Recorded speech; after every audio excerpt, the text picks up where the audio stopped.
Un autre type de problème sur les systèmes, c'est les problèmes qui sont liés à la machine d'Atwood. Une machine d'Atwood, c'est quoi? C'est tout simplement deux objets qui sont reliés entre eux par une corde et la corde passant par une poulie en rotation. Donc ici, nous avons la poulie, les deux objets. Ce qu'on veut savoir ici, c'est la tension présente dans la corde. Okay? Donc, qu'est-ce qu'on cherche? C'est la tension. On peut aussi chercher l'accélération des objets. Donc, ici, la masse de l'objet 1 va être de 10 kg, la masse de l'objet 2 va être de 20 kg. Donc, qu'est-ce qui va se passer?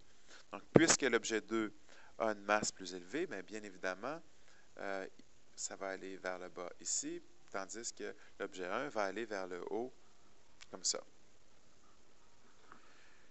Donc, pour résoudre le problème, on va encore utiliser la notion de système.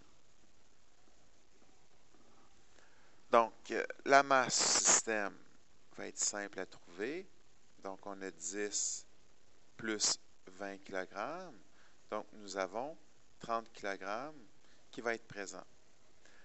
Maintenant, la force résultante sur le système. Qu'est-ce qui fait bouger les objets? Bien, tout simplement, c'est les forces gravitationnelles. Donc ici, nous avons une force de 200 newtons. De l'autre côté, nous avons une force de 100 newtons. Les deux sont exercés vers le bas, mais là, on doit comprendre qu'on ne peut pas les additionner.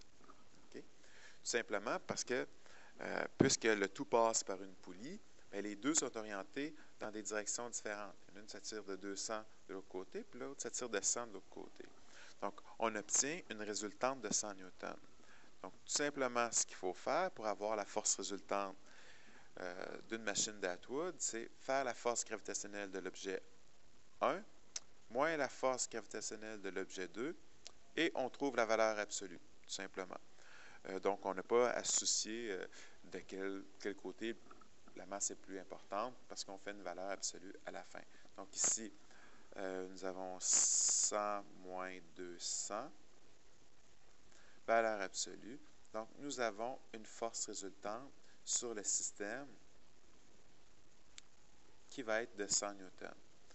Donc, une fois que nous avons la force résultante du système et la masse du système, on peut appliquer F est égal à ma.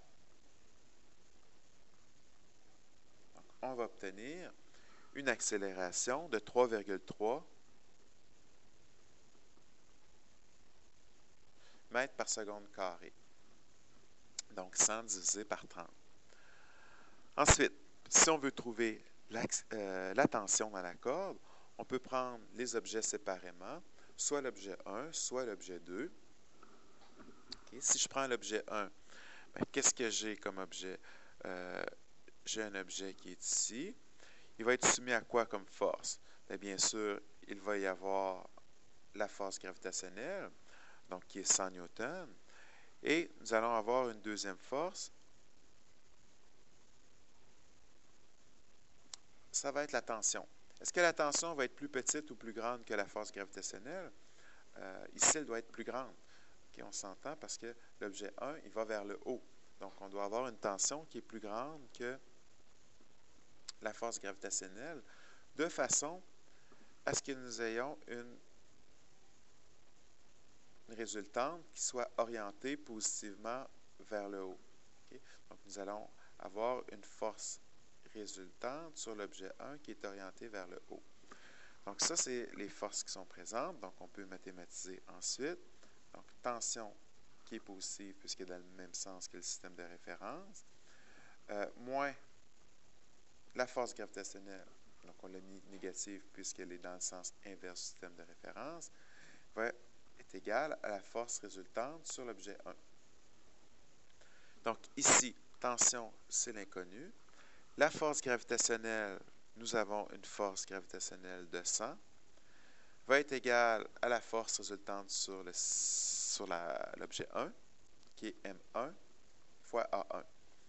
Donc, nous avons une masse de 10, une accélération de 3,3. Donc, nous avons 3,3 33,3 périodique comme force résultante qui s'applique sur l'objet 1. Donc, nous allons trouver une tension de 133,3 newtons. Donc ici, une tension de 133,3 newtons. On aurait pu aussi regarder sur l'objet 2. Donc ici, sur l'objet 2, l'objet qui est ici, qui a 20 kg. Donc, dans son cas à lui, nous avons une force gravitationnelle un peu plus grande, de 200. Nous avons une tension qui est plus petite que 200, puisque on veut obtenir une force résultante qui est orientée vers le bas, parce qu'ici, pour l'objet 2, qu'est-ce qui se passe? C'est que lui, il va descendre, donc le système est positif vers le bas. Donc, si on mathématise le tout,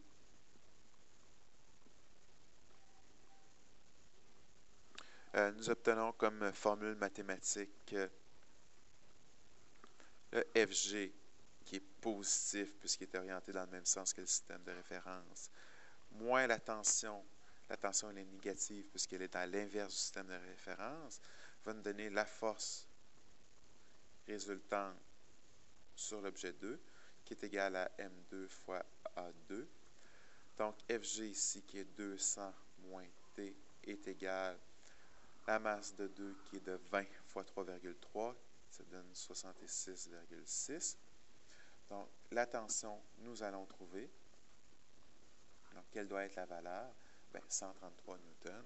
Donc, on obtient vraiment la même tension de chaque côté, puisque nous avons la même corde et que nous n'avions pas de friction dans la poulie.